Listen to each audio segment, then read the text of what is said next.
Thank you. Tonight, people in Wauwatosa are on high alert after several hawk attacks outside of their work. They are telling people now to be on the lookout for a couple of vicious birds. Some wondered if it was all a joke. But it turns out it is no laughing matter. One man was hurt as he arrived at the office today. CBS 58's Michelle Fiore brings us the story. Jessup and Natalie, we're taking precautions tonight after the man was reportedly just walking through this parking lot on his way into work when something touched his head that literally left claw marks. The scratch on this man's head caused by a red-tailed hawk, thought to be the same hawk that dive-bombed and pecked people at Research Park last year. He just said that it felt like a blanket coming down on top of him,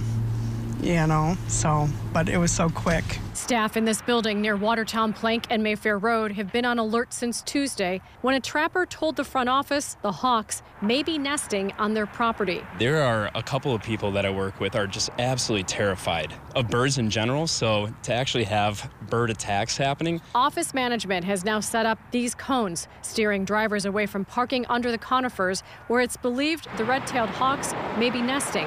They're advising workers wear hats or put boxes or umbrellas over their heads when they're outdoors. There's a palpable buzz about the attack this morning, and obviously a lot of concern for our coworker. For now, people are walking fast through this lot, but if an attack's going to happen, it'll be fast. They'll sit in the tall pine trees and they'll just kind of scan the whole field because their vision is amazing. I mean, they can see animals at a tremendous distance. The USDA Wildlife Services tells us the property owner must first get a federal permit to capture the bird. So in the scope of my job, if someone were to call me and say, I want this hawk out of my yard, I can't just go and do that on my own. That has to run through the proper channels of the government to get approval for that. Workers say a falconer has been hired to trap the bird safely. He'll be back next week using an owl for bait and a bigger net.